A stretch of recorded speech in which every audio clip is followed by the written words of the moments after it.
एक बार फिर से स्वागत है आपका एक नया रहस्य में। आज हम फिर उसी दुनिया में कदम रख रहे हैं जहां हर कहानी एक नया राज लेकर आती है। पिछली वीडियो में हमने देखा कि डायनासोर कैसे समाप्त हुए।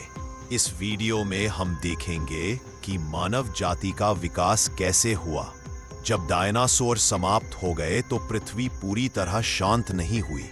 विनाश के उस अंधकार के बीच भी कुछ जीव ऐसे थे जो चुपचाप जीवित रह गए। अब प्रश्न ये है, कौन से जीव इस विनाश से बचे जो आगे चलकर हम मानव जाति में बदल गए? डायनासोर के युग में जो जीव विशाल थे, जिन्हें अधिक भोजन चाहिए था और जो केवल शिकार पर निर्भर थे, वे सब समाप्त हो गए। लेकिन जो जीव छोटे थे, जो जमीन के नीचे छिप सकते थे और जो हर प्रकार का भोजन खा सकते थे, वे जीवित रह गए। इनमें शामिल थे कुछ छोटे स्तनधारी और प्लवक। डायनासोर के समय स्तनधारी बहुत छोटे थे, अधिकतर चूहे जैसे। वे रात में बाहर निकलते थे, दिन में छिपकर रहते थे, बीज, कीड़े और छोटे जीव खाते थे। डायनासोर उन्हें कोई खतरा नहीं मानते थे और यही बात उनके लिए वरदान बन गई। जब सूरज की रोशनी गायब हो गई, पेड़ पौधे नष्ट होने लगे और बड़े शिकारी समाप्त हो गए, तब ये छोटे स्तनधारी हर परिस्थिति में अपने आप को ढालना जानते थे।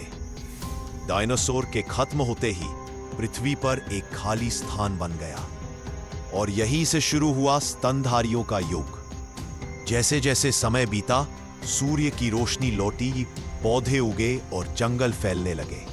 स्तनधारी धीरे धीरे बड़े होने लगे। कुछ जमीन पर दौड़े, कुछ पानी में रहने लगे और कुछ पेड़ों पर चढ़ गए। यहीं से जन्म हुआ हाथियों, घोड़ों, व्हेल और प्राइमेट्स का।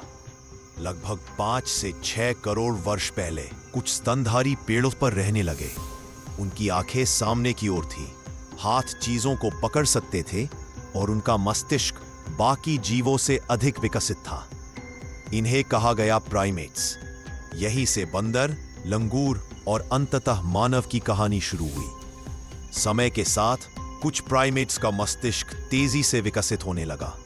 वे औजारों का प्रयोग करने लगे, खतरों को पहचानने लगे और समूह में रहने लगे। लगभग 70 लाख वर्ष पहले अफ्रीका में मानव और अन्य बंदरों का रास्ता अलग हो गया। यहीं से आए मानव के प्रारंभिक पूर्वज। फिर आया मानव इतिहास का सबसे बड़ा मोड़, आग। आग ने मानव को ठंड से बचाया, भोजन पकाने की क्षमता दी और मस्तिष्क के विकास को और तेज कर दिया। औजार बेहतर बने, शिकार आसान हुआ और सोच जानवरों से बिल्कुल अलग हो गई। लगभग 3 लाख वर्ष पहले अफ्रीका में जन्म हुआ होमो सेपियंस का, यानी हमने भाषा विकसित की, कहानियां बनाई, समाज और सभ्यता रची और पूरी पृथ्वी पर फैल गए। लेकिन यहां एक गहरी सच्चाई छिपी है।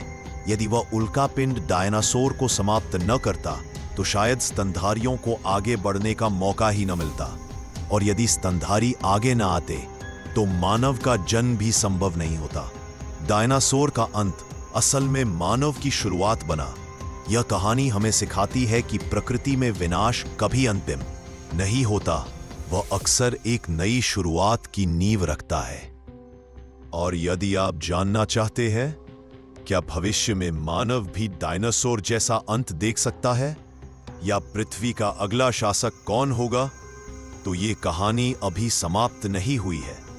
अगर आपको ऐसी कहानियां और रहस्य पसंद है तो चैनल को सब्सक्राइब करें, वीडियो को लाइक करें और कमेंट में बताइए कि आप अगला वीडियो किस पर देखना चाहते हैं।